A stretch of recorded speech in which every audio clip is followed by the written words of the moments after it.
¿Por qué si le lleva más desgaste comer lo que quiere,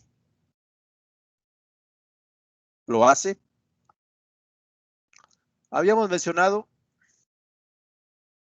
que esto se debe a los antecedentes del nitrógeno en el suelo antes de que llegaran las plantas superiores. Me refiero, estaban los microorganismos. Por tanto, los microorganismos, todo el nitrógeno que se presentaba en el suelo, lo llevan hasta nitratos. Lo llevan hasta nitratos, es decir, el nitrógeno en el suelo en ese momento, cuando estaban los microorganismos, servirá para una gran población microbiana. Por lo tanto, hay nitrógeno orgánico. Pero se especializaron otros grupos de microorganismos cuando estos microorganismos mueren en el nitrógeno de las proteínas, de los aminoácidos, de los ácidos nucleicos, todo ello llevarlo hasta nitratos. Esa era la vida microbiana. Y en ese momento entonces llegan las plantas superiores y encuentran como única forma disponible en abundancia nitratos. Adaptan su metabolismo, no obstante que le implica una gran cantidad de energía a los nitratos. En ese sentido, confirmábamos lo que estuvimos comentando en el capítulo 2 o 3, donde decíamos la nutrición de la planta es inorgánica, mineral. En ese sentido, en aquel momento hacíamos la pregunta, ¿por qué entonces tanto auge de la agricultura orgánica donde tú le llevas compostas a la planta para que coma? Afortunadamente, al aplicar esas compostas, inmediatamente en el suelo e incorporarlas, todo abono orgánico, igual que las harinas de roca, deben ser incorporados para que la actividad microbiana transforme todo su nitrógeno a nitratos. Finalmente llegamos a los nitratos y al amonio. Eso es entonces la razón por la cual puede la agricultura orgánica sin fertilizantes químicos nutrir a la planta. Este procedimiento de flujo de masas y la absorción activa la seguiremos mencionando con los diferentes nutrimentos para que no se confunda. Una cosa es el abastecimiento de los nutrimentos a la raíz y otra cosa es la absorción nutrimental. Abastecimiento de nutrimentos a la raíz era por flujo de masas y por difusión. En el caso del nitrógeno, por flujo de masas. Y termina su misión del flujo de masas hasta aquí, la pared celular. Hasta ahí llega el flujo de masas para nitrógeno, pared celular. A partir de ahí en adelante, las membranas comienzan a llamar el nutrimento que está necesitando y se realiza la absorción nutrimental. Entonces son dos cosas diferentes, absorción nutrimental y abastecimiento a la raíz. Había otra forma de nitrógeno que habíamos dicho que las plantas consumen, el nitrógeno del aire. Y se refería a las leguminosas. Las leguminosas entonces tienen la capacidad de comerse el nitrógeno del aire.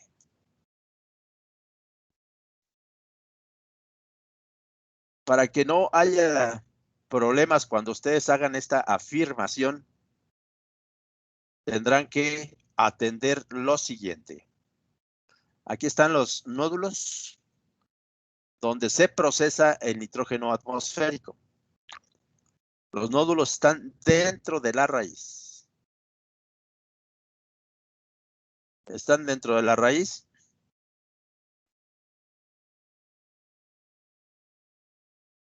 Aquí están. Ya se ven más. Aquí están un montón. Yo estaba señalando ese no es.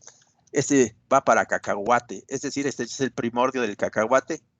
Estos, no, los nódulos acá están más abajito. Ahí está, mire, está repleta de nódulos. Esta planta de cacahuate. Y está repleta porque las condiciones a donde se sembró este cacahuate están deficientes en nitrógeno. Conforme la deficiencia se hace más intensa de nitrógeno, la leguminosa deberá promover el establecimiento de su rizobium, pero dentro de la raíz en los nódulos. Por lo tanto, está pero sí llenísima. Estos nódulos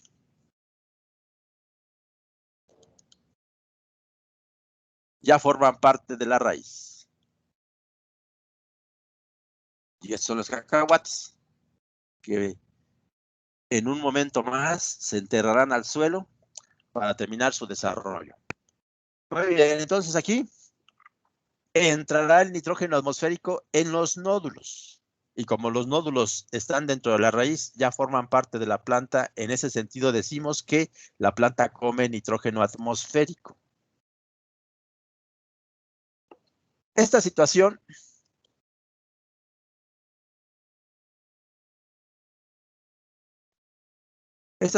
de... Lo puedo modular, ahí va. En las leguminosas ha llegado a permitir eliminar el fertilizante nitrogenado, donde se ha visto esto en mayor proporción es en la soya. En la soya, que es una leguminosa que requiere más nitrógeno que cualquier otra leguminosa, por la gran cantidad de proteínas que finalmente se establecen en la semilla, donde tienen soya con gran tecnología, han utilizado el rizobium para eliminar el fertilizante químico. Dentro del nódulo, dentro de estos nódulos, aquí también tenemos inmensidad de nódulos. Este es garbanzo, donde se tiene la opción en el noroeste de eliminar el fertilizante químico nitrogenado. O en ocasiones lo que hacen es combinaciones entre biofertilizante rizobium con fertilizante químico, según el agricultor. Miren ustedes, aquí está el nódulo. Dentro del nódulo está trabajando los rizobium.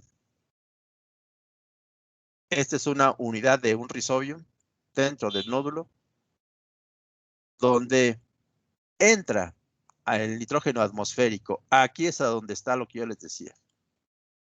Comiéndose el nitrógeno atmosférico porque viene del exterior, atraviesa las membranas celulares y ingresa al nódulo.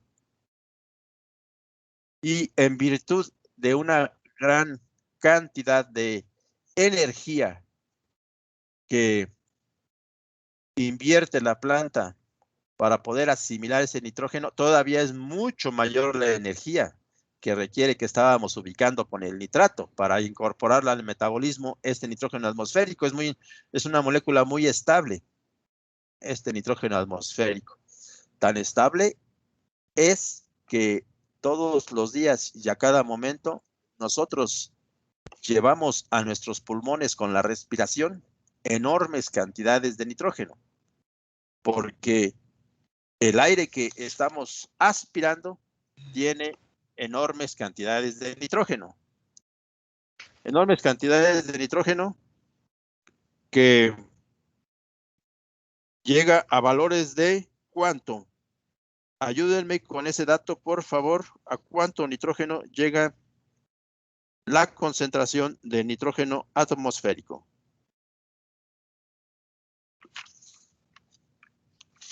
Está con nosotros, pues casi todos están. Es que estoy viendo la lista de asistencia. Ya casi todos han participado. Juana Vázquez. Sí, profe.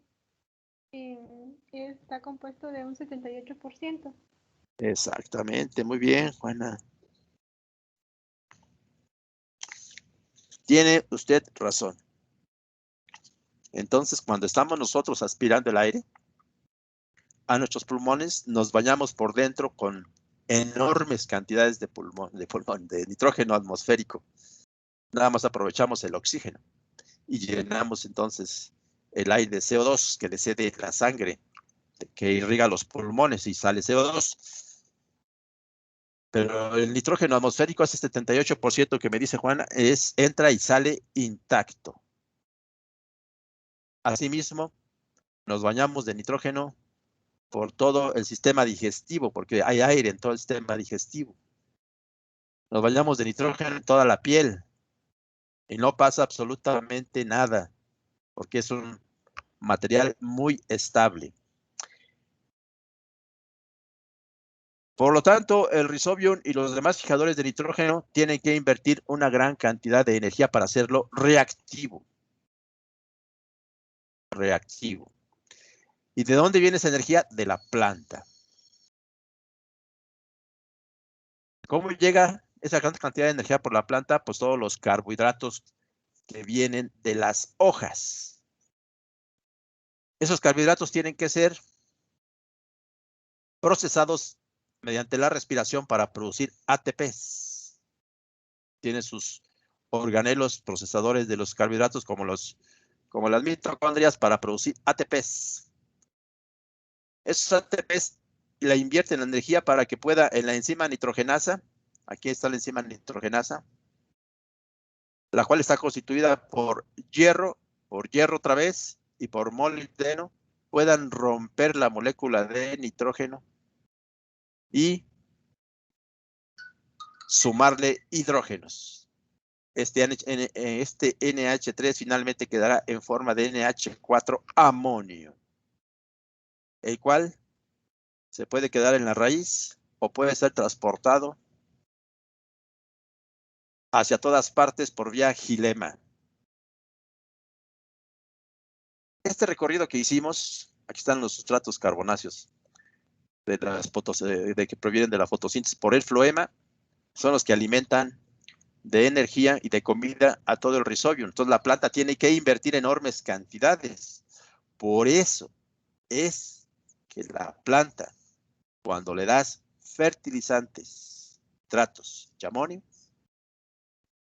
inmediatamente se desentiende de todo esto, porque la cantidad que tiene que invertir de energía y de carbohidratos, por lo tanto, que vienen de arriba, de las hojas, es como el 30%. Es decir, es muchísimo. Y si le damos nitratos y amonio, la planta dice, a un lado lo de la ecología. No, no, no.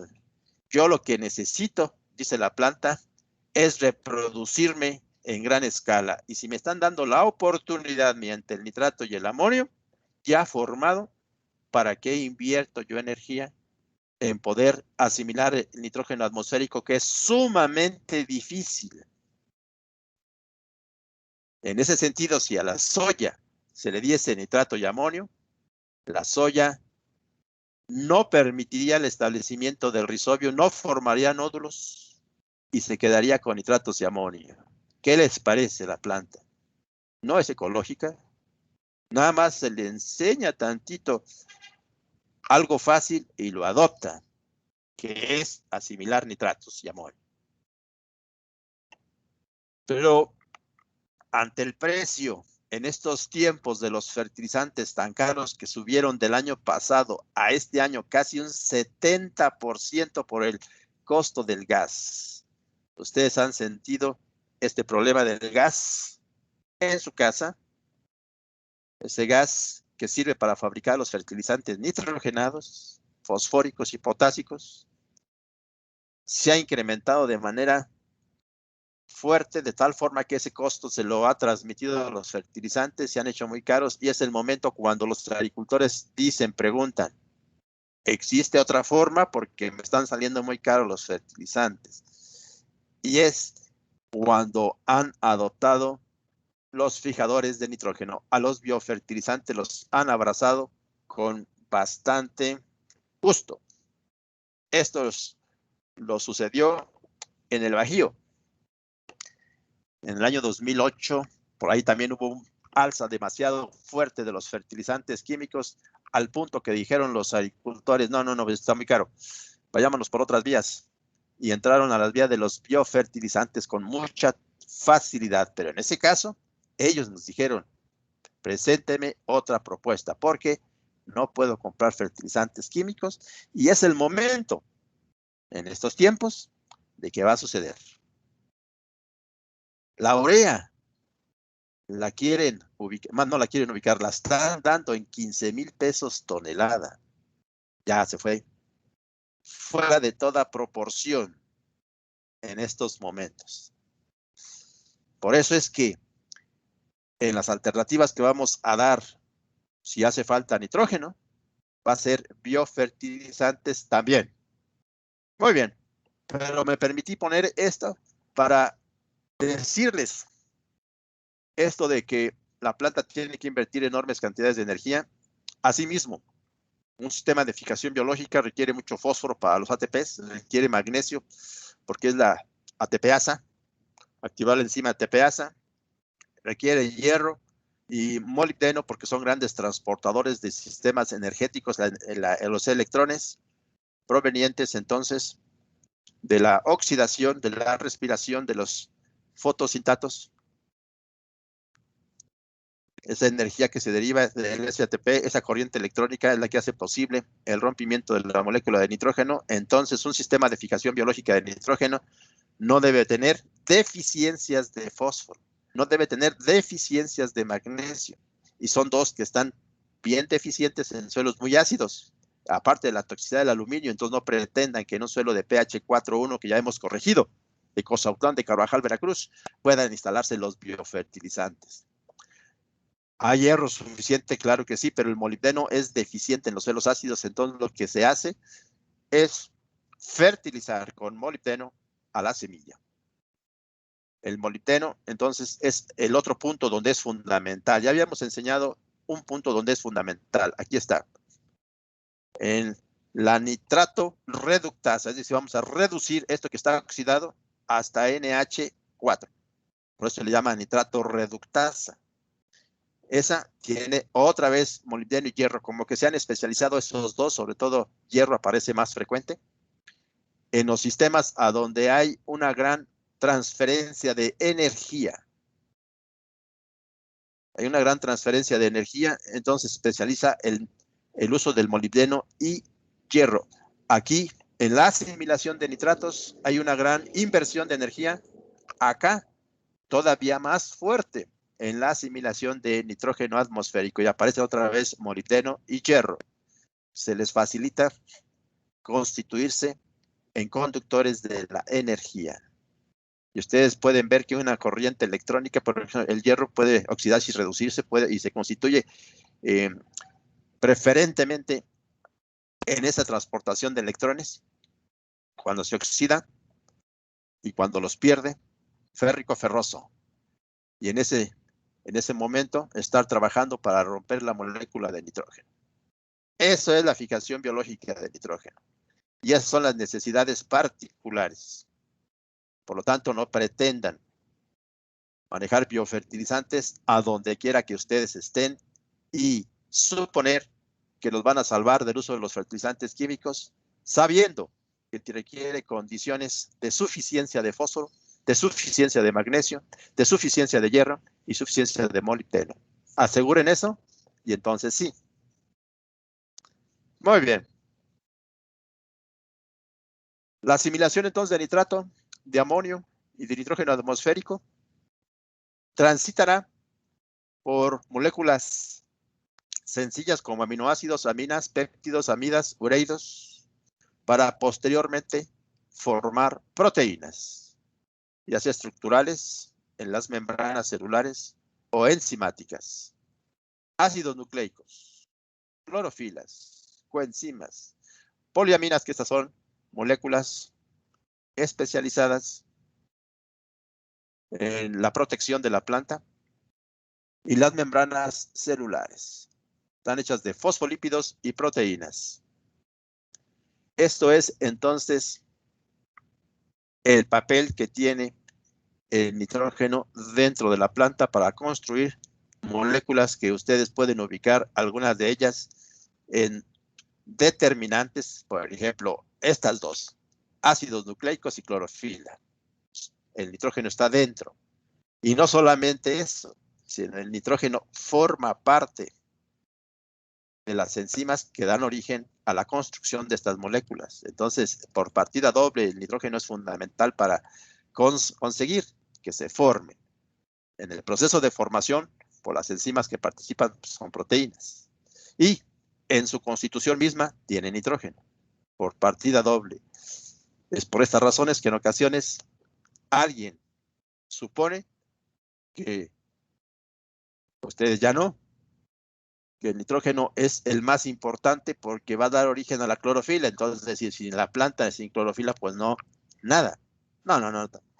Esa no es la razón, porque en la clorofila también está el magnesio y no decimos lo mismo del magnesio. Y está en la parte central de la clorofila y no decimos que es el más importante el magnesio. No, la razón es de que no hay suficiente en el suelo, tan sencillo como eso. Esta situación del nitrato y el amonio se ha trabajado mucho en el transcurso del tiempo en cuanto a la nutrición se refiere. Y se ha visto que bajo condiciones controladas, es decir, donde no hay actividad microbiana como en la hidroponía, pues sí tiene importancia lo que estoy señalando aquí, de que las solanáceas prefieren nitratos, de que las berries prefieren amonio, o el arroz, y le podríamos poner arroz, para que no crean que no solamente son esas. Y acá las solanáceas es muy distintivo, pero no solamente es eso, entonces conviene ponerle. Y hay especies como que dicen, bueno, lo que haya, cereales y los frijoles, lo que haya en cuanto a amonio, nitratos. Pero preferentemente van a decir los cereales nitratos. ¿Por qué? Porque hay variaciones que ya hemos comentado. Entonces, la planta debe consumir nitratos, las que están adaptadas a esa situación. Al consumir nitratos, mejoran la absorción de calcio y magnesio. ¿Por qué razón? Porque está entrando cargas negativas, entonces cargas positivas de los cationes son promovidas. Al consumir nitratos, se hace posible porque se almacenan en la vacuola y no son tóxicos. Y ese es un problema que resalta cuando utilizamos una gran cantidad de fertilizantes químicos, sobre todo, pero puede ser cualquier material como compostas. Es decir, si hay muchos nitratos en el ambiente de la solución nutritiva del suelo, la planta los seguirá absorbiendo y los almacenará en su vacuola en cada una de sus células de las hojas. Para tiempos a donde no haya nitratos. Porque la planta se acostumbró a ellos, entonces creó un mecanismo para que no le fuesen tóxicos. Los puede almacenar. El problema es cuando produces una planta, una hortaliza de hoja, lechugas, acelgas, espinacas, cilantros, etcétera. Cuando produces ello y has sobrefertilizado, estás consumiendo una gran cantidad de nitratos y esos en nosotros sí son tóxicos en el humano. Ese es el problema. En cambio, cuando tú comes amonio, el amonio, la planta dice, llega un momento que dice, no, ya no puedo más, por lo tanto, deberá haber una gran rapidez en el aporte de carbohidratos para incorporarlos al metabolismo, es decir, de amonio, que se vayan a NH2. El NH2, ¿cómo quedamos que se llamaba?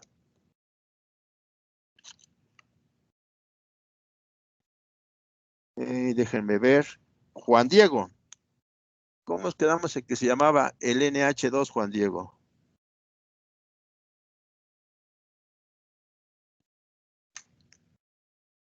Juan Diego, ¿estás ahí?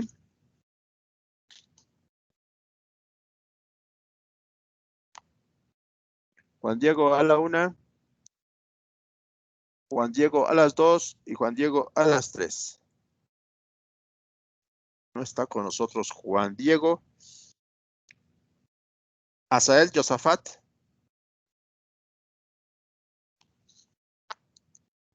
Sí, profe. Asael, decíamos, este amonio no puede acumularse. O lo regulas cuando le estás dando de comer a la planta, o lo acelera para que no se acumule la célula y lo lleve a NH2. ¿Cómo se llama? El NH2. ¿No es el grupo de las aminas? Exactamente. Es el grupo de las aminas, por lo tanto, ya comenzó a partir de la construcción de aminoácidos. Ahí está el grupo de aminas o aminos. Ya nada más falta agregarle el ácido. ¿Cuál es el radical ácido? Para que ya sea un amino, aquí ya está, luego ácido. ¿Cuál es el radical ácido? Déjenme preguntarle a Dulce Dariela.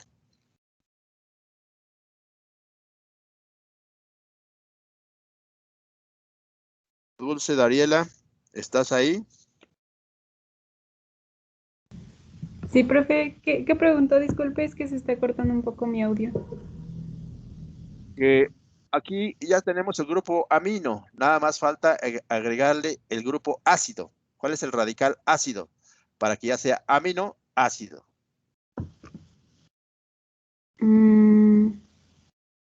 Ya tienes el grupo amino, nada más el grupo ácido para completar.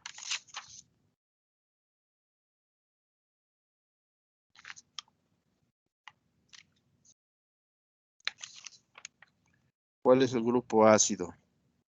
Déjenme ver. Sí, adelante, adelante.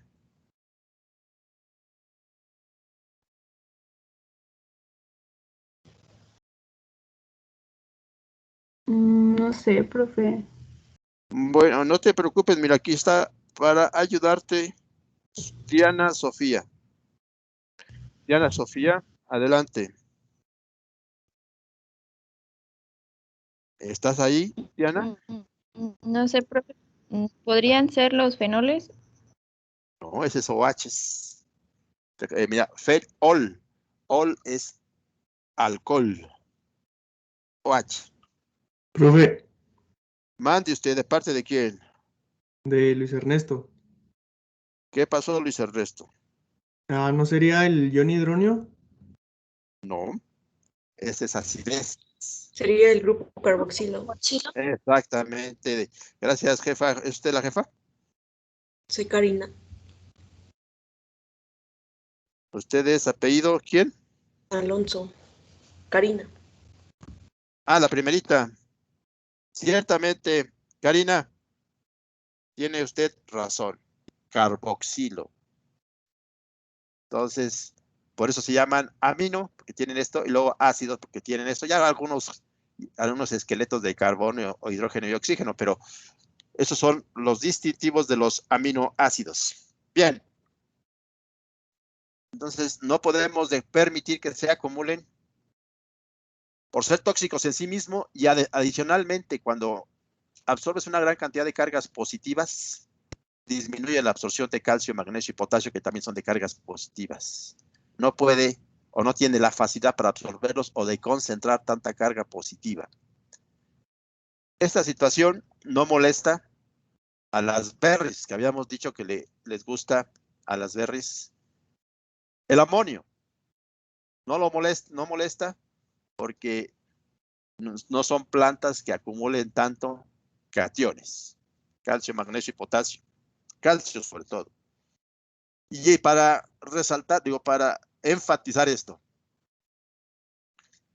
para aquellas plantas a donde la costumbre es nitratos, que son las solanáceas de manera clara, pero también, aunque aquí diga que son indiferentes también, otros como cereales y frijol, es decir, la mayoría debe de consumir un poco más de nitratos. Aquí dice más del 30% de nitratos que de amonio. Entonces, el 100% de consumo mínimo, ¿cuánto debe haber de nitratos? Si aquí dice una afirmación, más del 30% de nitratos que de amonio. Entonces, el 100%, ¿cuánto debe haber en las soluciones nutritivas? Déjenme ver. Esta es una pregunta para Alejandro Hernández. Alejandro, ¿estás ahí? Manifiéstate. Alejandro a la 1, Alejandro a las 2 y Alejandro a las 3. No está Alejandro. Algo se escuché como que un esbozo ahí, pero no está claro. A ver, entonces, por favor, manifiéstate, José Inés. José Inés. Es baja, profe. ¿Ya, jefa? Sí, profe, es baja ese compañero. Pero yo tengo asistencias al principio. Sí había participado al principio. Sí, llegaba, pero después le llegó su oficio. Muy bien, jefa. Entonces diremos que de esta lista que yo tengo ya hay 2, 3 bajas. José Inés, Jorge Alberto Miguel Pérez y Alonso Vega Saqueros. Entonces solicitaremos a Rubí, Xochitl, Rubí. Sí, profe, no escuché qué preguntó. Xochitl, decíamos que ya hasta se me olvidó por eso de las bajas. ¿Qué había preguntado, jefa? Ah, sí, mire, de esta afirmación que está aquí. Decíamos, la recomendación es esta para aquellas plantas que están del lado de los nitratos, que son la mayoría. En las soluciones nutritivas, que es a donde esto debe de vigilarse, en el suelo no. En las soluciones nutritivas sí. Deben contener más nitrato que amonio en la solución nutritiva. Se ha visto que deben estar los dos, pero mayormente nitratos, y aquí esta afirmación dice que más del 30% de nitratos que de amonio. Entonces, el 100% de la concentración de nitrógeno en una solución nutritiva, ¿cuánto deben ser de ese 100% nitratos y cuánto debe ser amonio? Para que se cumpla esa regla. Me pareció interesante cuando vi esto. Es que aquí estaba en el original, miren ustedes, aquí está. Up to 30% or 30% more than ammonium. Entonces, del 100% coloque a nitratos de amonio. Eso es importante en una solución nutritiva para cumplir con esa directriz. Entonces, Rubí, Xochitl.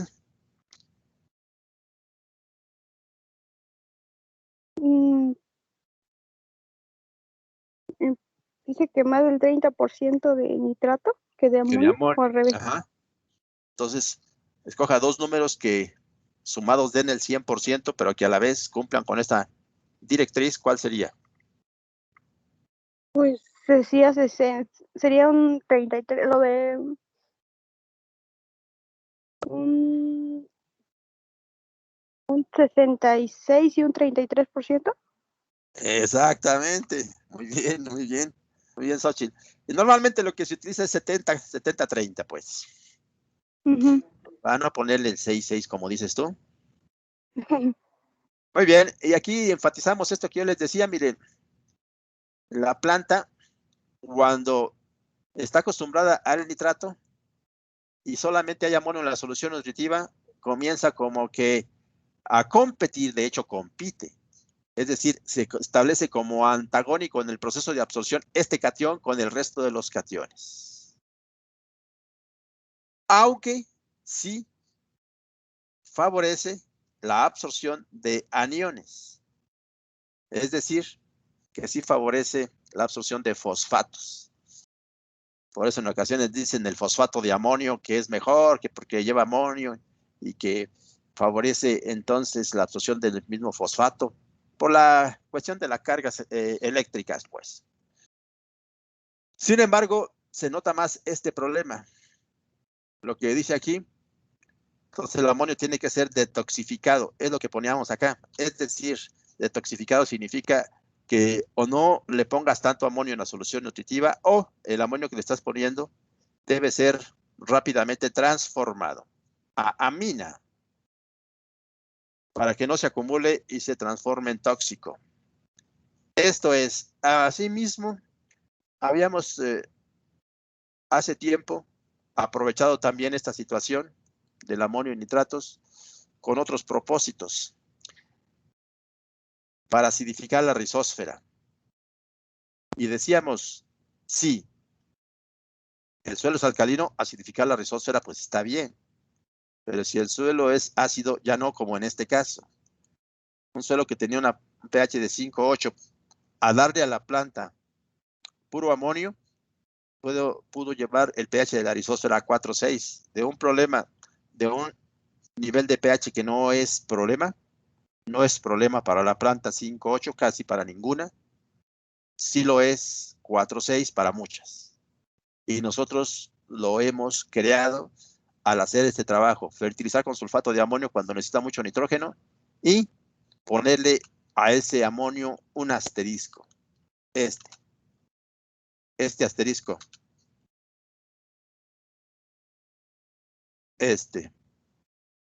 Aplicar inhibidor de la nitrificación. Esto es entonces lo que sucede. Si no le ponemos inhibidor de la nitrificación, olvídense de este problema en el suelo. Lo que estamos hablando de esto que está aquí, esto que está aquí, es sobre todo en las soluciones nutritivas, pero si agregamos sulfato de amonio sin este asterisco, no sucede absolutamente nada, a menos de que agreguemos cantidades inmensas de sulfato de amonio y la transformación de amonio en nitrato acidifique, lo cual sigue siendo benéfico para suelos alcalinos, pero son dos procesos de acidificación diferentes. Este que estamos hablando ahorita es durante el proceso de absorción. El otro que platicamos en el capítulo de pH, donde dijimos que el nogal del señor Alejandro en Durango, al aplicarse 2 toneladas de sulfato de amonio, llevó el suelo, ¿se acuerdan ustedes hasta qué pH llevó el suelo? En un lugar donde no debería haber suelos ácidos, hasta qué pH colocó el sulfato de amonio ese suelo.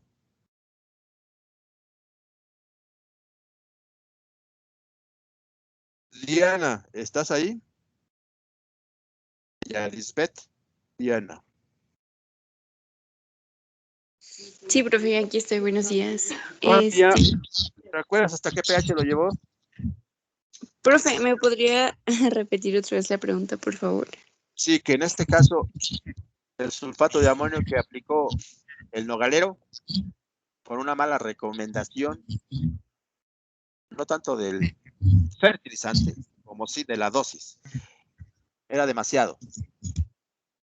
Y ese sulfato de amonio acidificó, lo cual es bueno en pH alcalinos, pero no tanto como lo hizo allá en el nogal. ¿No te acuerdas tú que inclusive lo corregimos de pH y dijimos que en esas condiciones el nogal no podía prosperar? ¿Pero qué pH era? Te puedo decir un dato, era extremadamente ácido, pero no te acuerdas del número. Es nada más para ir monitoreando Si se van acordando de lo que hemos estado platicando. ¿Te acuerdas, Diana? No, profe. 7.5. No, No, ¿verdad? es alcalino. Yo digo ácido, extremadamente ácido. No, profe, no me acuerdo. ¿Hasta dónde lo llevó el sulfato de amonio? No, 3.89, profe. Exactamente, ¿de parte de quién? ¿Apellido? Castañeda Pérez. Muy bien, Uriel. 3.89. Pero son dos pH diferentes. Uno es comiéndose el amonio y secretando hidrógenos para secretar cargas positivas y balancear la carga. Otro es ese que estábamos diciendo en el 389, cuando el amonio en el suelo es transformado a nitratos, lo cual es lo natural. Libera sus hidrógenos y los va acumulando. En un principio el suelo los va resistiendo porque tiene capacidad amortiguadora, pero llega un momento en que es vencida y se va para el pH hasta extremadamente ácido, como fue esos suelos nogaleros. Muy bien. Entonces esta es otra situación que alguien podría jugar en un suelo alcalino, pero significaría, al hacerlo así, para hacerlo en el mismo año, sería agregarle este asterisco al fertilizante. Un inhibidor de la nitrificación. Es más, hay fertilizantes que ya lo traen. Unos fertilizantes de Compo, de la empresa Compo, ya lo trae. Un inhibidor de la nitrificación. Aunque ahí lo trae por razones un poquito diferentes a las que estamos manejando aquí. Ahí lo trae para que no se transforme rápidamente el amonio en nitratos, toda vez que el nitrato se pierde de dos formas, lixiviación y desnitrificación. Por lo tanto, dice, no, hay que conservarlo como amonio, toda vez que el amonio se queda almacenado en las arcillas. Y entonces, si el amonio sigue persistiendo en la solución nutritiva y no es transformado, las arcillas dicen, pues ahí está el amonio, una vez que la planta se lo coma sale otro, pero si es además de comido por la planta transformado a nitratos, sale mucho amonio del almacenado para alimentar esas dos reacciones, la absorción de la planta y el uso de los microorganismos de llevarlo de amonio a nitrato. En ese caso, cuando lo lleva a nitratos, entonces cuando acidifica y lo lleva a pH 3.8, pero eso es a través del tiempo. Esto que está aquí es mientras la planta está viva. Y el otro es a través del tiempo, y en aquel caso es ya un pH transformado estable. Me refiero ya a pH ácido. Aquí ya puede retornar a su pH original una vez que se termina lo de la planta, la absorción de la planta, termina su ciclo de vida, se vuelve con el suelo circundante, o si hay preparación del terreno, esto pues obviamente desaparece. Desaparece porque el suelo tiene capacidad amortiguadora. Muy bien. Entonces les decía yo, el preocuparse de estos de nitrato y amonio, sí lo tienen que hacer en hidroponía. Ese es en primera instancia. ¿Por qué hay en hidroponía? Porque ya no hay nadie quien los transforme. Y se aplican puro sulfato de amonio, con inhibidor de la nitrificación, se va a quedar como amonio, y entonces la planta va a decir, no, así no. Entonces sería en fertigación. En fertigación también habría que considerarlo, porque se supone cuando manejamos ya la fertigación a nivel maestría, estamos dándole de comer a la planta lo que va a necesitar ese día. Y la planta lo que necesita ese día, que estamos goteando el fertilizante con el riego por goteo, va a ser nitratos. Si es berries, va a ser amonio. Pues goteémosle lo que ella quiere. Porque si le goteamos un fertilizante como la urea, va a decir la planta, ¿qué pasó? Me vas a dar de comer lo que hoy como, y hoy como nitratos de amonio. La urea sí me va a tardar en transformarse en amonio y nitratos. Dame de comer si quieres manejar al nivel de maestría la fertigación, lo que yo como, nitratos. Y un poquito de amonio, ya nos dijo 66-33, 70-30. Pero ahí este 70-30 en hidroponía es fundamental. porque ahí no hay nadie quien lo transforme. Fuera de esto, si van a fertilizar directamente al suelo, ya los microorganismos saben qué hacer. Usted nada más póngale lo que sea. Los microorganismos sabrán qué hacer. Me refiero a una composta, pero una buena composta. Me refiero urea, pues urea. Me refiero sulfato de amonio, pues sulfato de amonio. O nitrato de amonio. Ustedes pónganle lo que sea. Los microorganismos sabrán corregir sus errores. Ellos saben qué hacer. Muy bien. Una vez que este nitrato de amonio está dentro, haciendo un resumen de lo que, en lo que la planta lo absorbe, en lo que la planta lo utiliza una vez absorbido, para construir proteínas estructurales de las membranas celulares y enzimáticas. Aquí se va casi la mayoría. Los ácidos nucleicos se va otro 10% y debe ser otro 10% en la clorofila. Y ya se completaría el 100%. Inmediatamente que pongamos nitrógeno, se ve cómo la planta responde. Podemos jugar con las dosificaciones de nitrógeno a nivel foliar para que los granos tengan más proteínas. Esto es importantísimo cuando estamos hablando de cereales. Es que esta presentación, ahorita estoy viendo, me parece que es parte de lo que presenté en el diplomado de nutrición que se da en fitotecnia. Aquí le puse cereal. Ahí me descubrí que es parte de esa presentación. Si queremos, como lo deberemos de hacer, procurar un mayor contenido de proteínas en el grano de maíz, que es el que más sufre, el siguiente sería el arroz. Son los más pobres en proteínas del grano. Primeramente lo debemos de fertilizar, obviamente, o abonar, como ustedes quieran, abonar, fertilizar o biofertilizar, para que adquiera nitrógeno y pueda construir la proteína del grano. Debido a que un 8-9% que tiene el grano de maíz en proteínas es insuficiente para las comunidades donde la base de la alimentación es más maíz. No tienen un complemento para esas proteínas del maíz, que aparte de que son bajas 9%, están desbalanceadas en aminoácidos esenciales. Cuando la conjugas con frijol, ya se reguló. Entonces, por eso es que se pueden sostener. Pero si sigues consumiendo 8 o 10 tortillas cada vez que te sientas a la mesa, quiere decir que tu base de alimentación es maíz. Y no tienes aporte suficiente de proteínas. Y no creces. No creces como ahorita vamos a ver las plantitas. No crecen. Por lo tanto, si queremos mejorar ese nivel de proteínas de los granos, que está, más bien va en el sentido opuesto, va en el sentido opuesto, como lo vamos a recalcar más adelante en este mismo capítulo. Si queremos nuestros criollos, nuestros nativos, maíces nativos, enriquecerlos, entonces habrá necesidad de hacer una fertilización foliar alrededor de la etapa de formación de la mazorca. Cuando inicia la polinización de los estigmas, de los pelitos del elote. ¿Qué son estigmas o pistilos? Ustedes que son de fitos, ¿me podrían decir, por favor? Los pelitos del elote, a donde se lleva a cabo la absorción, ¿qué son? Estigma. Gracias. ¿De parte de quién? García González Yardalí.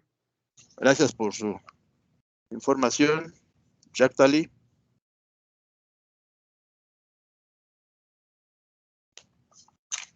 Entonces decíamos, una vez que comienza esto, comienza la formación y el rellenado del grano, lo mayormente es carbohidratos, almidones. Pero debemos insertar un poquito más de proteína si quiera llevarlo al 10%. Con ese manejo del nitrógeno foliar lo pueden hacer, para que sea un poquito mejor. Y luego si es híbrido, ese está un poquito peor en proteínas.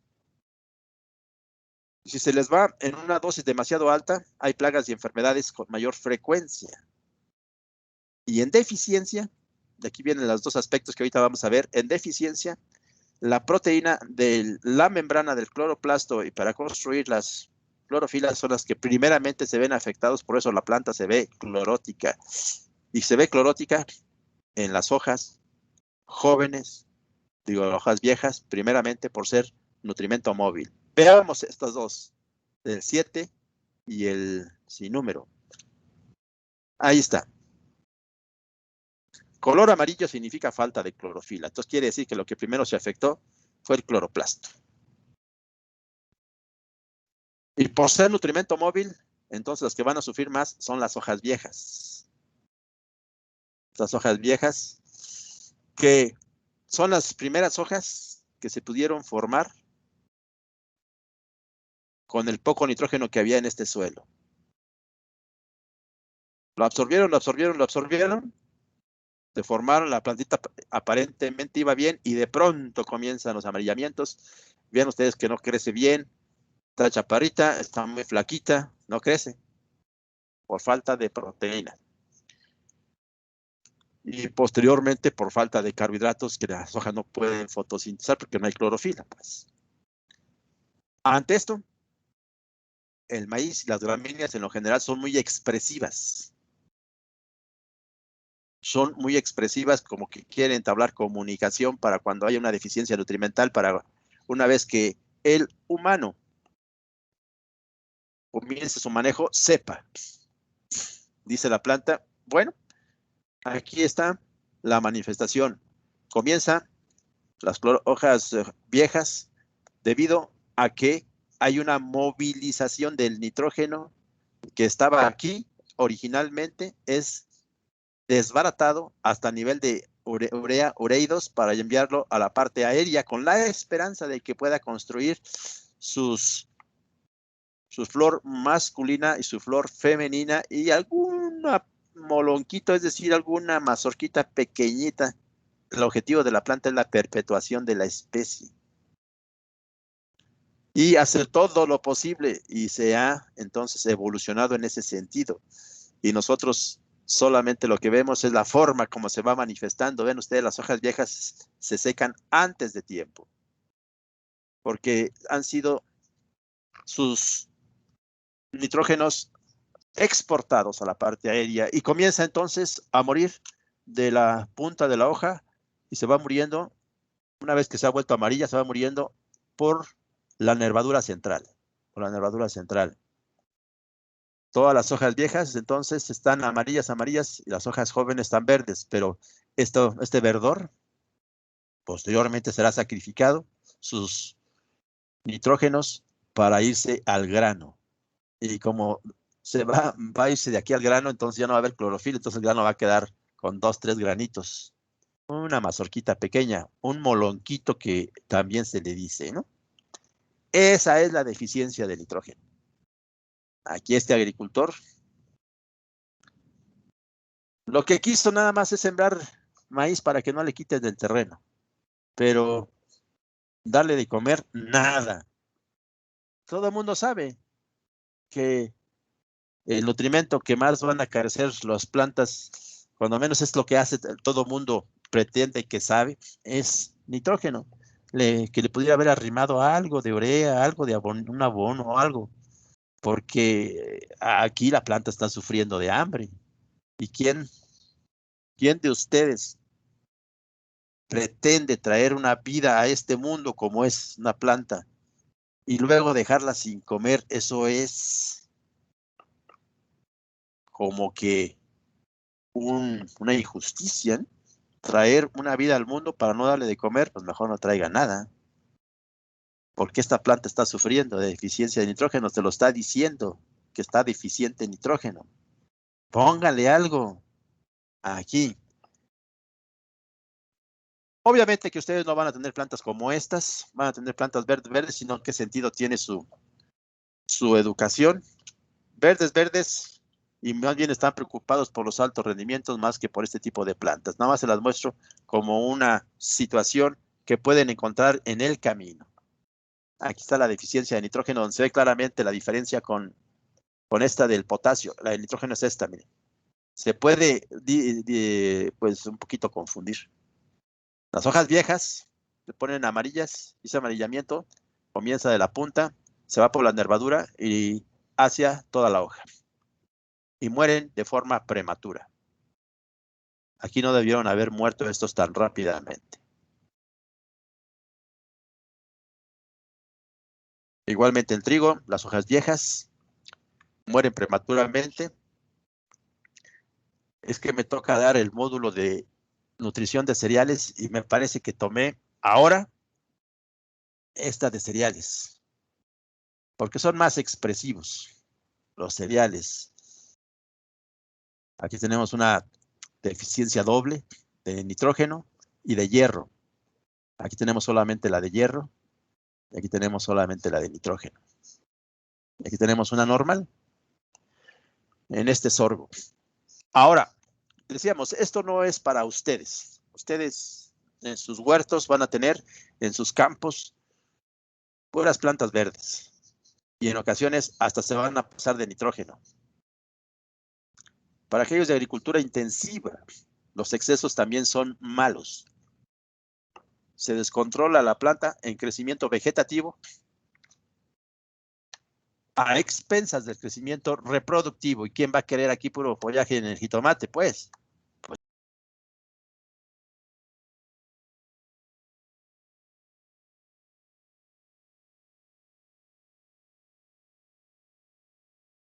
Y el problema es que se hace susceptible a plagas y enfermedades. Ahorita vamos a ver.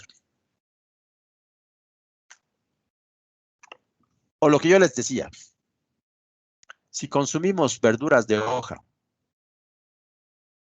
y fueron sobrefertilizadas, nos vamos a enfermar. Por eso es que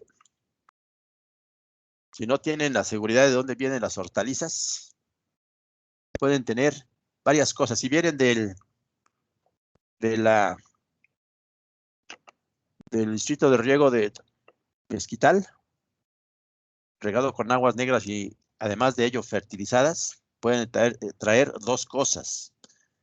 Pueden traer tres cosas. Excesos de nitratos de lo que estamos tratando ahorita, pero eso ya lo de menos. Traerán microorganismos patógenos para el humano, por ser regadas con aguas negras, y metales pesados. Entonces imagínense ustedes, consumiendo a alguien que es vegetariano,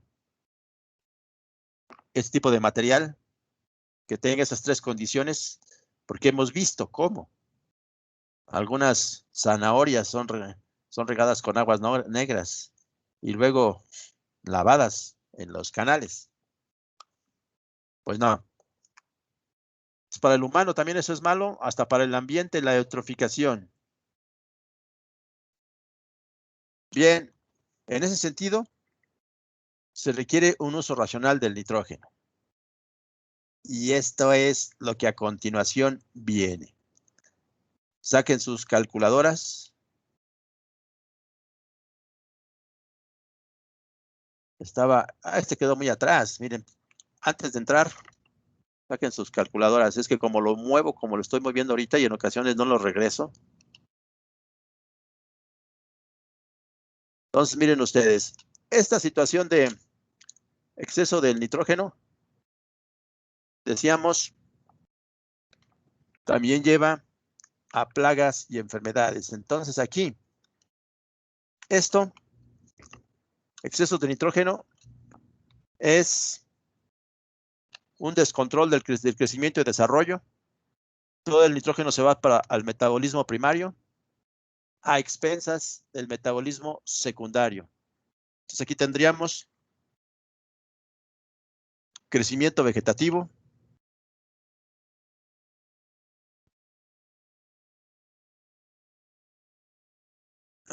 y a expensas del reproductivo y mayor susceptibilidad a las plagas y enfermedades. Y una demostración de esto, yo me acuerdo que en otro sí tenía esto ya escrito, pero como tengo varias presentaciones en diferentes partes, les decía yo,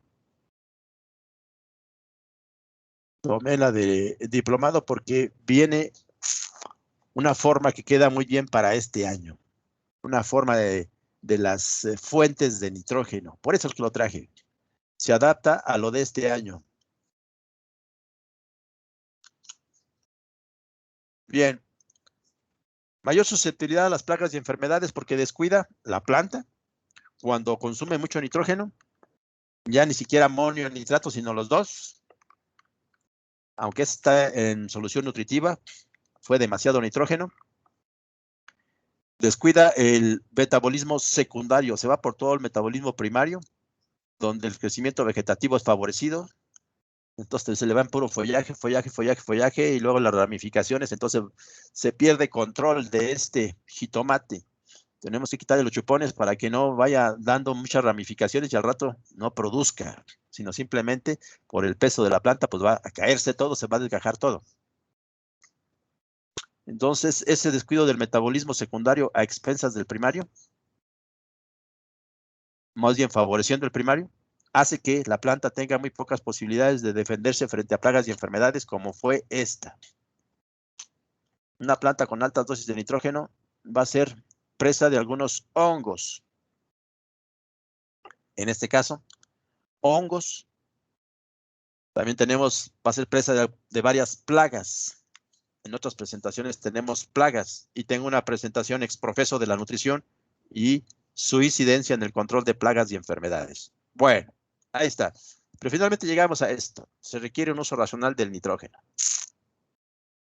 Un uso racional del nitrógeno que lo vamos nosotros a...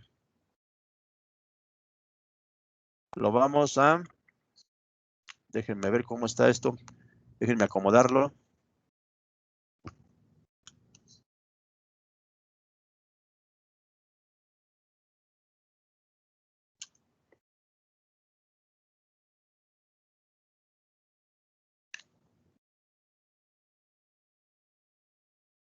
Se me está revolviendo el asunto aquí.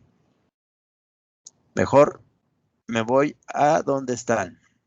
Aquí están.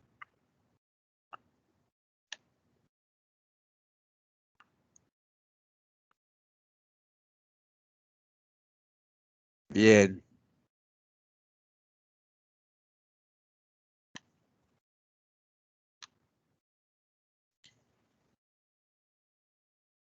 Uh-huh.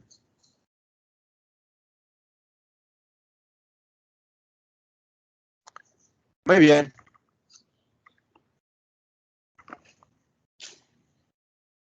Tenemos esta situación del compromiso de un uso racional del nitrógeno.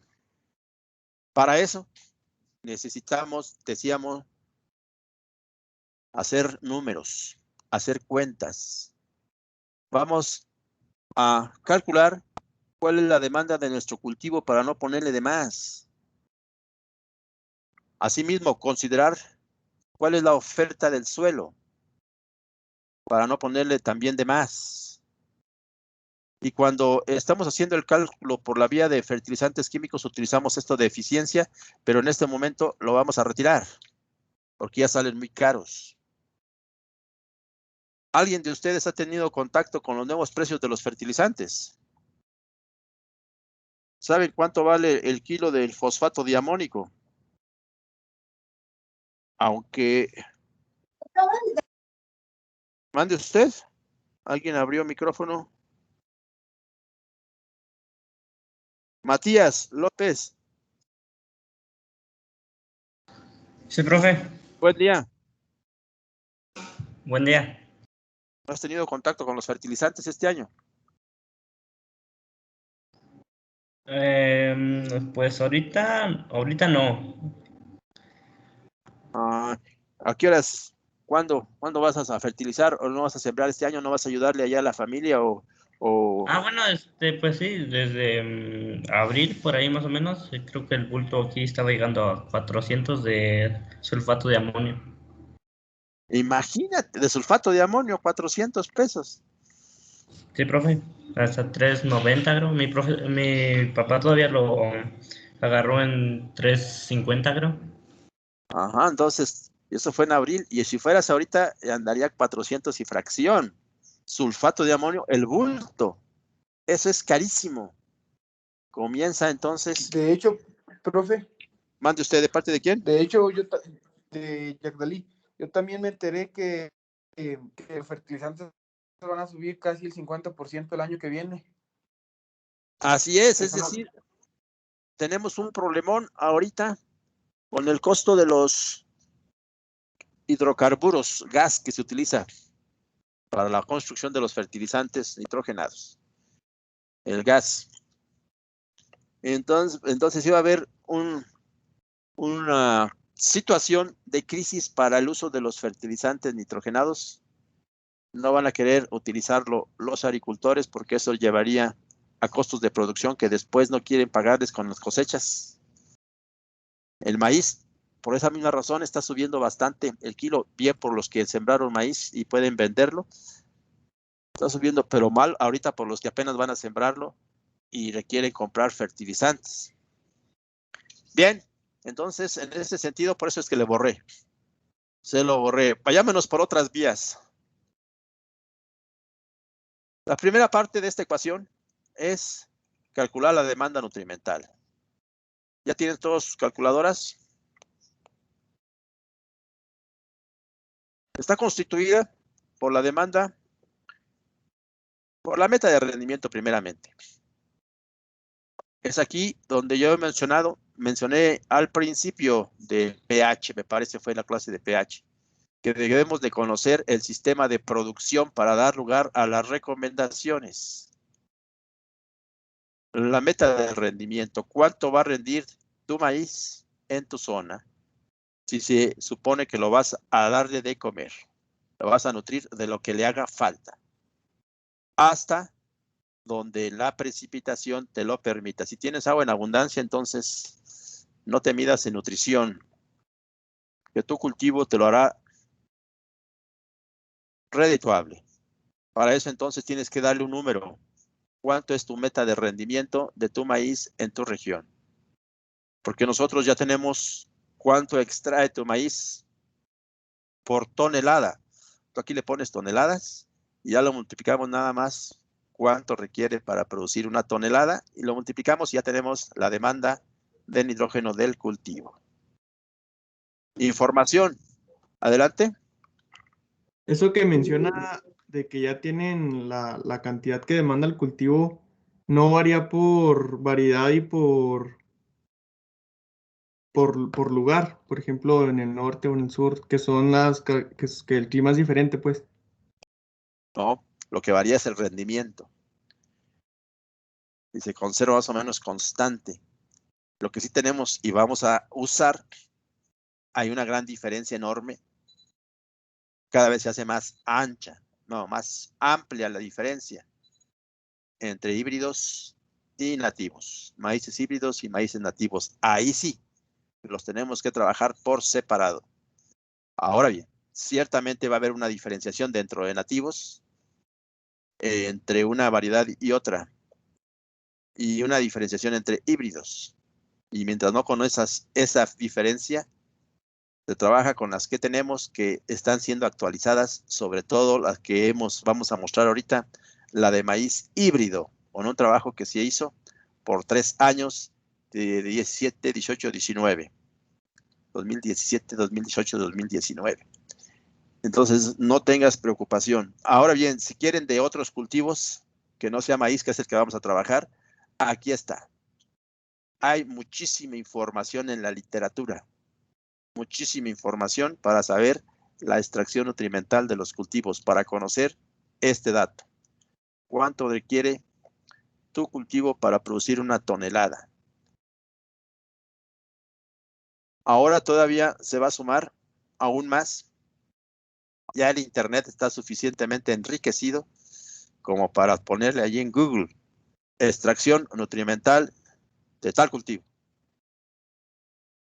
Y les va a exponer, les va a salir una gran cantidad de información. Ahora la cuestión es saberla discriminar. Me refiero a cuál es información seria y cuál es información que a alguien se le ocurrió sin que otra persona le revisara su información también la sube. Es un problema en estos tiempos de confiarse en lo que diga el Internet.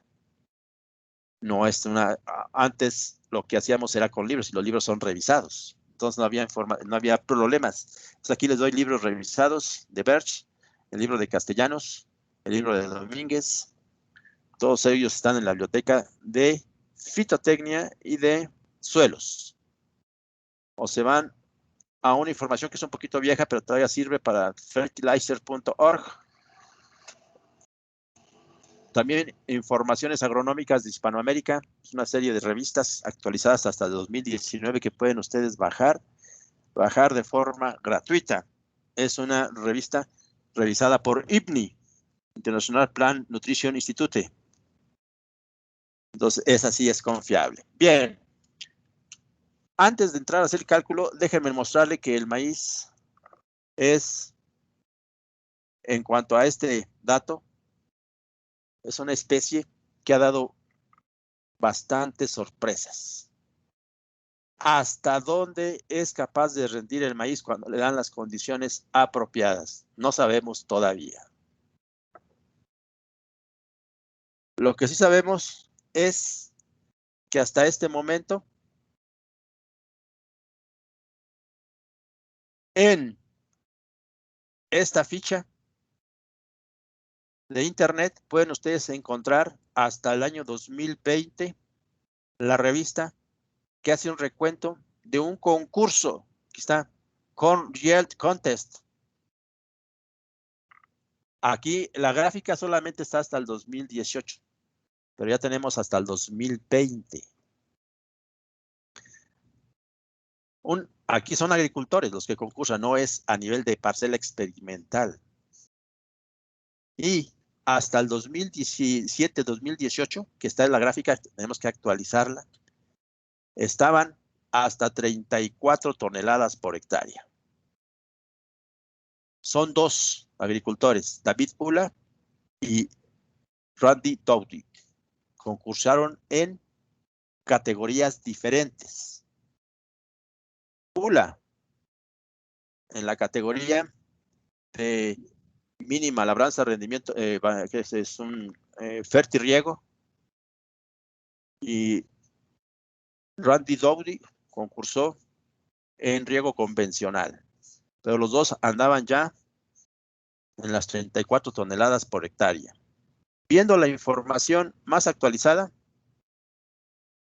ahorita David Ula, es para el año 2019-2020. Me parece que es 2019 esta. Todo esto viene en una revista, en esta revista, miren ustedes, por si ustedes quieren entrar. La consiguen en internet. Es Corn Yield Contest. ¿Alguien la puede traducir de los que saben inglés?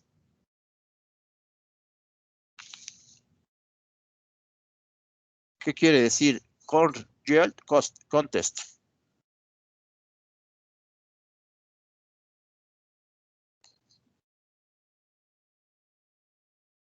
A ver, Luz María.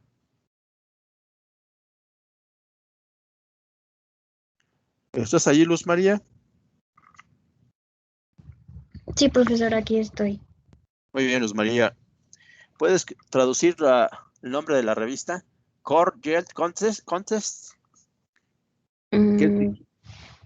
Solo que no sé qué significa yield. Oh, tienes que saberlo, ese sí no te lo perdono. ¿Yield? Sí, lo tienes que saber.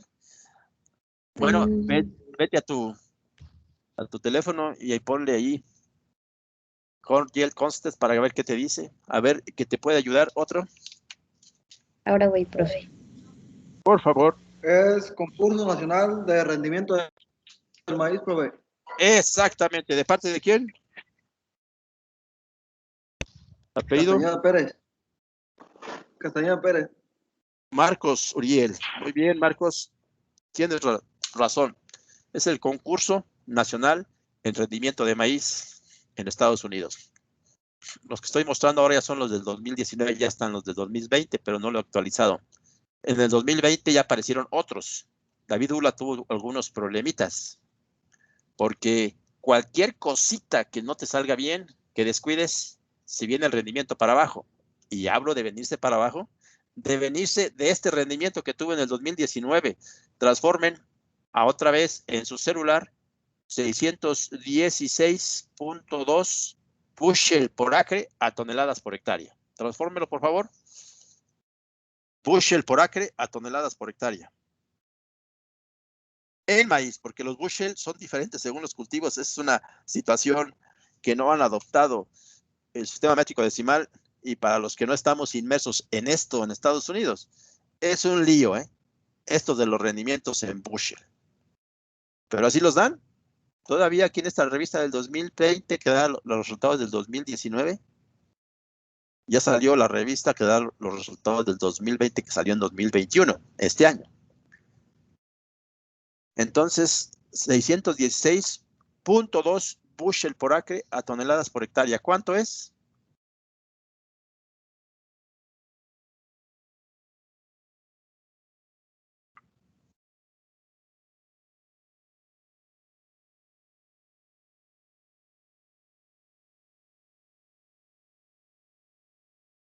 Mientras unos lo sacan, otros vamos a irnos aquí abajito.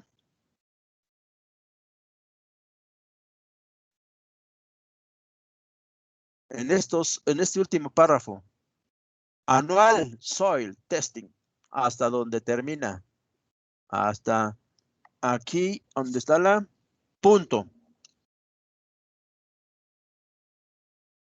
Entonces, ¿qué significa anual soil testing? Entre paréntesis, grid sampling, y luego tissue sampling. ¿Qué es lo que hizo? Entre otras cosas, David Ula para tener 16.2 bushel por acre.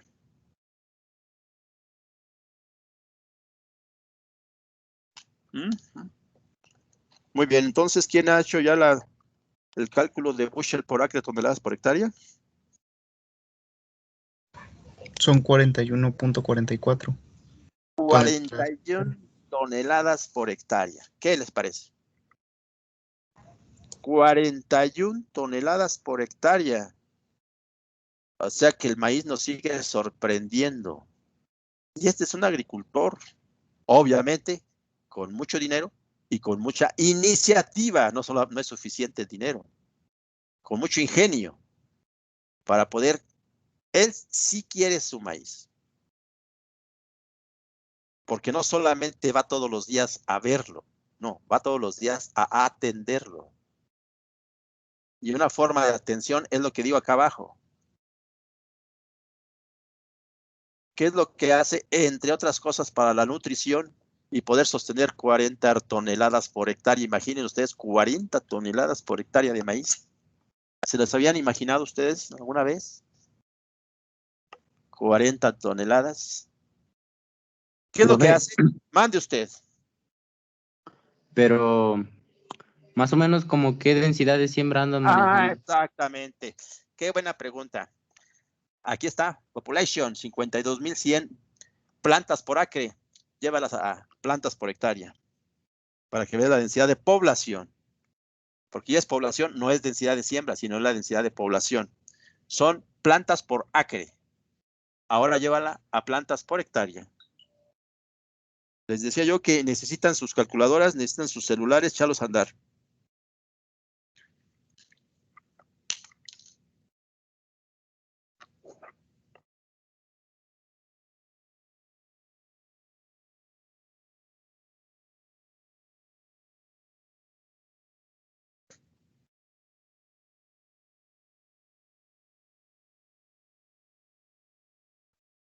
¿Cuánto salió?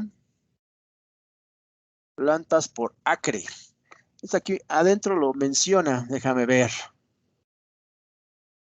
Aquí menciona la densidad de población. No, la menciona Dowdy. Aquí está Dowdy. Ella es la otra agricultora que tuvo, ahorita pasamos de su lado. No, sí son semillas por acre. Mira, aquí está, 48,000. Lo que te dije, donde dice Población más bien es densidad de siembra, no es densidad de población. Entonces, densidad de siembra, aquí nos lo aclara en el texto. Profe, Mande usted. da 128.739 plantas por hectárea. Entonces, ya nos los aclararon. Aquí en esta, mira, aquí está. Son semillas. Aquí están. Son semillas por acre. Entonces, lo que tú me diste son semillas por hectárea. Es la densidad de siembra. Vamos a suponer que su híbrido que utilizó Ula, fue un híbrido Pioneer. Que tenga una emergencia del 90%. ¿Cuál es el 90% de 128,000 semillas para ver cuál es la densidad de población? Quítale un 10%. Las no germinadas. ¿Cuánto te queda?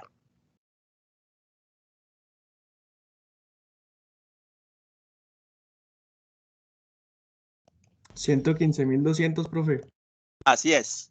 115,000 plantas por hectárea. Fue Ula.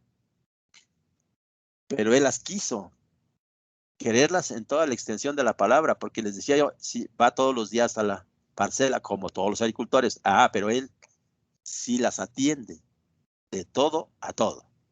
Una forma de atención es por el lado de la nutrición. No vamos a platicar de plagas y enfermedades. Obviamente que las atiende de plagas y enfermedades. O de las malezas. Eso está bajo control. Es un agricultor que tiene los recursos para hacer esto que está aquí abajo. Entonces, aquí vamos a dejarle. Mañana le continuamos para que puedan conectarse a la siguiente y vayan descubriendo lo que hizo este agricultor para poder obtener 40 toneladas por hectárea de maíz. Imaginen ustedes esto en sus terrenos. ¿Hay alguna pregunta antes de cerrar para que puedan ustedes ingresar a su próxima clase? Nada más dejen verificar si está con nosotros Víctor Antonio. ¿Estás con nosotros? Víctor Antonio. A la 1, Víctor Antonio a las 2 y Víctor Antonio a las 3. No está Víctor Antonio. Y finalmente, si está con nosotros, me parece que son todos. Hoy les decía yo, estableciendo al azar el pase de lista. Slady Dorantes, ¿está con nosotros? Buenos días, profe. Buen día, Slady. ¿Tienes alguna pregunta, Slady? No, hasta ahorita no, profe. Creo que no. Muy bien, entonces, con tu permiso, cerramos la sesión y nos vemos el jueves, donde vamos a revisar la tarea de pH y materia orgánica de los suelos que requieran tratamiento. Recomendaciones. Que tengan ustedes buen día y a conectarse para la siguiente clase. Hasta luego.